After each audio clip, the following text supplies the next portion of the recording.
Hello दोस्तों, स्वागत है आपका my exam hub YouTube channel पे। आशा करते हैं कि आप लोग अच्छे होंगे और आपकी तैयारी जो है ठीक ठाक चल रही होगी। तो आज के इस वीडियो में हम लोग डिस्कस करेंगे बीपीएससी मेंस के लिए जो है जीएस पेपर 1 के अंतर्गत जो है हिस्ट्री में एक क्वेश्चन डिस्कस करेंगे। आज का क्वेश्चन है राजेंद्र प्रसाद और भारतीय राष्ट्रीय आंदोलन। राजेंद्र प्रसाद के जो है भारतीय राष्ट्रीय आंदोलन में क्या भूमिका थी, उनके बारे में आज इस वीडियो में हम लोग जानेंगे, जो कि आपके जीएस पेपर 1 में जो है इंपॉर्टेंट हो सकता है ये क्वेश्चन। उम्मीद करते हैं इससे पहले जो है बहुत सारे वीडियो अपलोड हो चुके हैं जीएस पेपर 1 से संबंधित, 2 से संबंधित। आप नहीं देखे हैं तो उसको भी देख सकते हैं, जाके प्ले लिस्ट में खोजना है, आपको आसानी से मिल जाएगा सारे वीडियो। अब तक जितने जो हैं अपलोड किए गए हैं, जितने भी आपको दिए गए हैं वीडियो प्रोवाइड किए गए हैं, और आशा करते हैं कि ये वीडियो जो आपके एग्ज़ाम के लिए यूजफुल होगा, आपका बीपीएससी मेंस एग्ज़ाम के लिए। और कमेंट करके ज़रूर बताइएगा कैसा लगा ये वीडियो। उम्मीद करते हैं अच्छा ही लगेगा। ओके, आपके लिए यूजफुल होगा, कमेंट करके ज़रूर बताइएगा। ओके, तो यदि आप चैनल पर नए हैं तो सब्सक्राइब कर लीजिएगा और अपने दोस्तों के साथ भी ज़्यादा से ज़्यादा शेयर कर दीजिए, ताकि ज़्यादा से ज़्यादा लोग जो है इस कंटेंट का बेनिफिट उठा सके।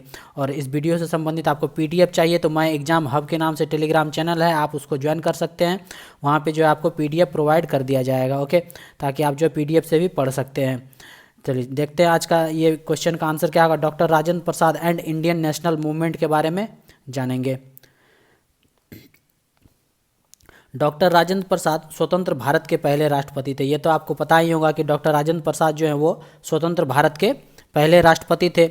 उन्होंने देश में बहुत बड़ा योगदान दिया। उन्होंने जो है अपने देश को आज़ाद कराने में, चाहे किसी भी क्षेत्र में जो है बहुत सारा योगदान रहा, बहुत बड़ा योगदान रहा। वो वल्लभ भाई पटेल, लाल बहादुर शास्त्री और जवाहरलाल नेहरू के साथ भारतीय राष्ट्रवादी आंदोलन के एक प्रसिद्ध नेता थे।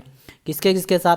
जवाहरलाल नेहरू के साथ, लाल बहादुर शास्त्री हो गया, वल्लभ भाई पटेल हो गया, सारे नेताओं के साथ जो है मिलके जो है इन्होंने भारतीय राष्ट्रवादी आंदोलन में बहुत अच्छी भूमिका दी। और उसके एक प्रसिद्ध नेता रहे थे डॉक्टर राजेंद्र प्रसाद। ओके, राजेंद्र प्रसाद उन लोगों में से एक थे जिनमें गजब का जोश था, जिन्होंने मातृभूमि को स्वतंत्रता दिलाने का एक बड़ा लक्ष्य हासिल करने के लिए एक आकर्षक वकालत का पेशा छोड़ दिया।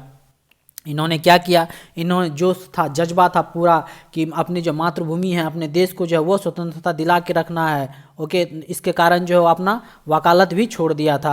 अपना बड़ा लक्ष्य हासिल करने के लिए जो है, आज़ादी का लक्ष्य हासिल करने के लिए वकालत का पेशा जो है वो छोड़ दिया था।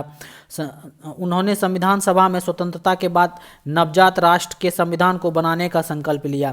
क्या किया? संविधान सभा जब स्वतंत्र हो गया उसके बाद जो है संविधान बनाने का जो है संकल्प लिया। डॉक्टर राजेंद्र प्रसाद उन प्रमुख शिल्पकारों में से एक थे जिन्होंने भारतीय गणराज्य को आकार दिया। डॉक्टर राजेंद्र प्रसाद उन शिल्पकारों में से एक थे, उन जो भी बनाने वाले थे हमारे भारत को गणराज्य और संविधान बनाने के लिए जो भी शिल्पकार थे, उन्होंने उनमें से एक थे कौन? डॉक्टर राजेंद्र प्रसाद। सबसे इम्पोर्टेंट रोल था इनका भारतीय गणराज्य को आकार देने के लिए। ओके, तो ये थे इसके बारे में कुछ इंपॉर्टेंट फैक्ट। अब देख लेते हैं कि कौन कौन से आंदोलन में क्या भूमिका थी। राष्ट्रवादी आंदोलन में जो है डॉक्टर राजेंद्र प्रसाद की क्या भूमिका रही थी?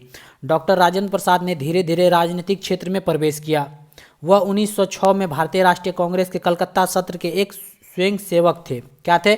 1906 में जो कलकत्ता का सत्र हुआ था भारतीय राष्ट्रीय कांग्रेस, इंडियन नेशनल कांग्रेस का, उसके वे स्वयं सेवक थे। वे 1911 में आधिकारिक तौर पर पार्टी में शामिल हुए। कब हुए? पूछा जाएगा कब आधिकारिक तौर पर पार्टी में शामिल हुए, तो 1911 ईस्वी में। बाद में उसके वो राष्ट्रपति बन गए। राजेंद्र प्रसाद महात्मा गांधी की प्रतिबद्धता और विचारधारा से काफ़ी प्रेरित थे। राजेंद्र प्रसाद जो थे वो महात्मा गांधी की प्रतिबद्धता और उसकी विचारधारा से बहुत ही अच्छे तरीके से ज़्यादा प्रभावित थे, काफ़ी प्रभावित थे राजेंद्र प्रसाद। और उन्होंने चंपारण सत्याग्रह का तहे दिल से समर्थन किया था। और गांधी जी के द्वारा जो है चंपारण सत्याग्रह किया गया था, उसका जो है राजेंद्र प्रसाद के द्वारा जो है तहे दिल से उसका समर्थन किया गया था। 1920 में जब गांधी ने असहयोग आंदोलन शुरू करने की घोषणा की तो राजेंद्र प्रसाद ने अपने आकर्षक पेशे को त्याग दिया, खुद को स्वतंत्रता आंदोलन के लिए समर्पित कर दिया। जब 1920 में जो है गांधी जी के द्वारा असहयोग आंदोलन शुरू करने का घोषणा किया गया, उस टाइम क्या हुआ कि राजेंद्र प्रसाद जो है अपना जो है पेशा जो है, जो भी उसका पेशा था वकील का, वो त्याग दिया, उसको छोड़ दिया और खुद को जो है स्वतंत्रता आंदोलन में झोंक दिया और खुद को जो है स्वतंत्रता आंदोलन के लिए समर्पित कर दिया गांधी जी के साथ। ओके, इस बात का आपको ध्यान रखना है। नेक्स्ट देखते हैं क्या हुआ। उन्होंने बिहार में असहयोग कार्यक्रमों का नेतृत्व किया। कहाँ पे? बिहार में असहयोग कार्यक्रमों का नेतृत्व किया, राज्य का दौरा किया और कई जनसभाएं की और समर्थन के लिए जो है प्रभावी भाषणों से लोगों को प्रभावित किया। अपने भाषण से, अपने जनसभाएं से बहुत सारे जो हैं लोगों को अपने तरफ प्रभावित किया, आकर्षित किया। उन्होंने आंदोलन की निरंतरता बनाए रखने के लिए धन एकत्र किया और आंदोलन जो है कंटिन्यूस चलते रहे, बीच में रुके ना, इसके लिए जो है धन भी एकत्र किया। उन्होंने लोगों को सरकारी स्कूलों, कॉलेजों, कार्यालयों के बहिष्कार के लिए राजी किया। जितने भी अंग्रेज के द्वारा कॉलेज, सरकारी कॉलेज, जितना भी कॉलेज कार्यालय बनाए गए थे, उसमें जो है लोगों के द्वारा, जो वहाँ के लोग जो वहाँ काम करते थे, उसके द्वारा जो है अंग्रेज का बहिष्कार, अंग्रेज के विरुद्ध जो है बहिष्कार करने के लिए भी राजी करवाए। कौन? डॉक्टर राजेंद्र प्रसाद। 1921 में उन्होंने पटना में नेशनल कॉलेज की स्थापना की। कब? 1921 में उन्होंने पटना में जो है नेशनल कॉलेज की स्थापना की। उन्होंने लोगों से विदेशी वस्तुओं का बहिष्कार करने का आग्रह किया और कहा कि वे केवल खादी वस्त्र पहने, और इसके लिए उन्होंने लोगों को चरखा चलाने के लिए प्रोत्साहित किया। 1911 में क्या हुआ कि उन्होंने डॉक्टर राजेंद्र प्रसाद जी के द्वारा जो है पटना में नेशनल कॉलेज का स्थापना किया गया, और जो है और उसके साथ भी वहाँ पे कहा गया कि विदेशी वस्तुओं का बहिष्कार करने का आग्रह किया कि आप लोग जो है विदेशी वस्तुओं का बहिष्कार कीजिए, ताकि और केवल खादी वस्त्र पहनिए, और लोगों को जो है चरखा चलाने के लिए भी प्रोत्साहित किया गया। किसके द्वारा? डॉक्टर राजेंद्र प्रसाद के द्वारा। 1934 में राजेंद्र प्रसाद को भारतीय राष्ट्रीय कांग्रेस में बॉम्बे सत्र का अध्यक्ष चुना गया। कब? 1934 में जो है राजेंद्र प्रसाद को जो है भारतीय राष्ट्रीय कांग्रेस के बॉम्बे सत्र का जो है अध्यक्ष चुना गया। वे 1939 में दूसरी बार चुने गए, जब सुभाष चंद्र बोस ने पद से इस्तीफा दे दिया था। 1934 में पूछा जाएगा भारतीय राष्ट्रीय कांग्रेस का बॉम्बे सत्र का अध्यक्ष कौन था? तो डॉक्टर राजेंद्र प्रसाद 1934 में। और दूसरी बार कब चुने गए? जब 1939 में, जब जो है सुभाष चंद्र बोस जो है वो अपने पद से इस्तीफा दे दिए थे, तब डॉक्टर राजेंद्र प्रसाद को ही चुना गया था। 1939 में दूसरी बार भारतीय राष्ट्रीय कांग्रेस का जो है अध्यक्ष चुना गया था। राजेंद्र प्रसाद का कांग्रेस पार्टी के अध्यक्ष के रूप में तीसरा कार्यकाल 1947 में था। कब था तीसरा कार्यकाल? 1947 में था, जब जेवी कृपलानी ने इस्तीफा दे दिया था।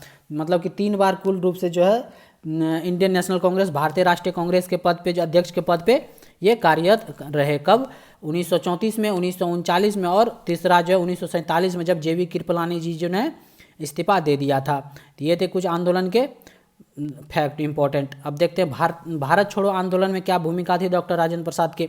डॉक्टर राजेंद्र प्रसाद 1942 में महात्मा गांधी द्वारा शुरू किए गए भारत छोड़ो आंदोलन में एक प्रमुख व्यक्ति थे। क्या थे? एक बहुत ही इंपॉर्टेंट व्यक्ति थे, जब जो महात्मा गांधी जी के द्वारा जो 1942 में भारत छोड़ो आंदोलन शुरू किया गया था। उन्होंने आज़ादी की मांग को लेकर बिहार, विशेष रूप से पटना में विरोध प्रदर्शन का नेतृत्व किया। कहाँ पे? बिहार में, विशेष रूप से पटना में इस विरोध का नेतृत्व किया। राष्ट्रव्यापी हंगामे ने ब्रिटिश सरकार को सभी प्रभावशाली कांग्रेस नेताओं को गिरफ्तार करने के लिए उकसाया। डॉक्टर राजेंद्र प्रसाद पटना में सदाकत आश्रम थे और उन्हें बांकीपुर सेंट्रल जेल भेज दिया। डॉक्टर राजेंद्र प्रसाद को कहाँ भेज दिया?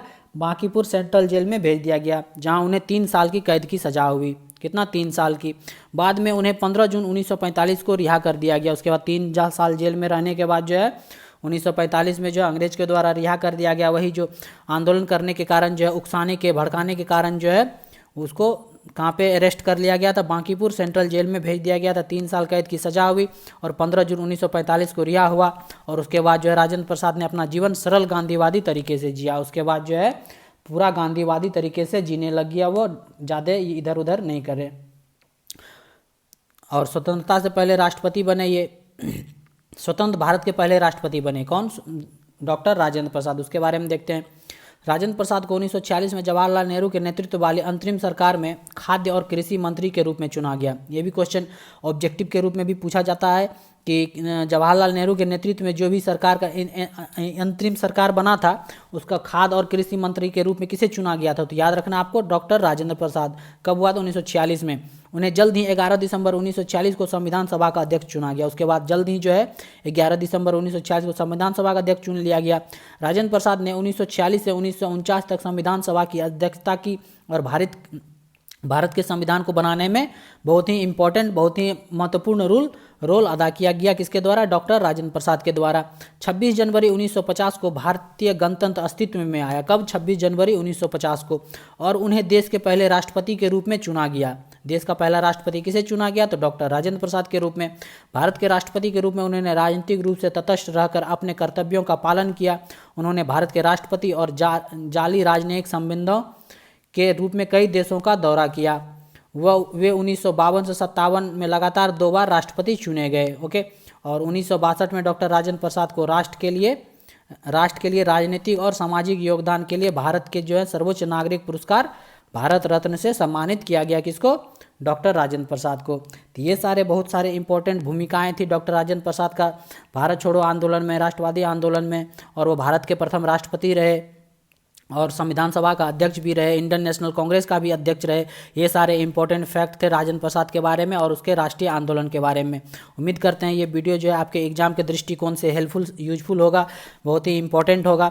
और कैसा लगा वीडियो आप कमेंट करके ज़रूर बता सकते हैं। यदि अच्छा लगा तो लाइक कर दीजिएगा और शेयर ज़्यादा से ज़्यादा शेयर कीजिए, ताकि इससे जो है हमको मोटिवेशन मिलता है और ज़्यादा से ज़्यादा कंटेंट प्रोवाइड करने की जो लिए आप लोग ही हमारे जो है मोटिवेशन है, प्रेरणा के स्रोत हैं, ताकि जो है ज़्यादा से ज़्यादा वीडियो जो है आपको प्रोवाइड कर सके इस तरह का, और आपके एग्ज़ाम की तैयारी जो है वो बेहतर हो सके। उम्मीद करते हैं ये वीडियो जो आपके लिए यूजफुल होगा। यदि चैनल पर नए हैं तो आप सब्सक्राइब कर लीजिएगा। और तो मिलते हैं नेक्स्ट वीडियो में। देखते रहिए my exam hub YouTube channel. Thank you for watching.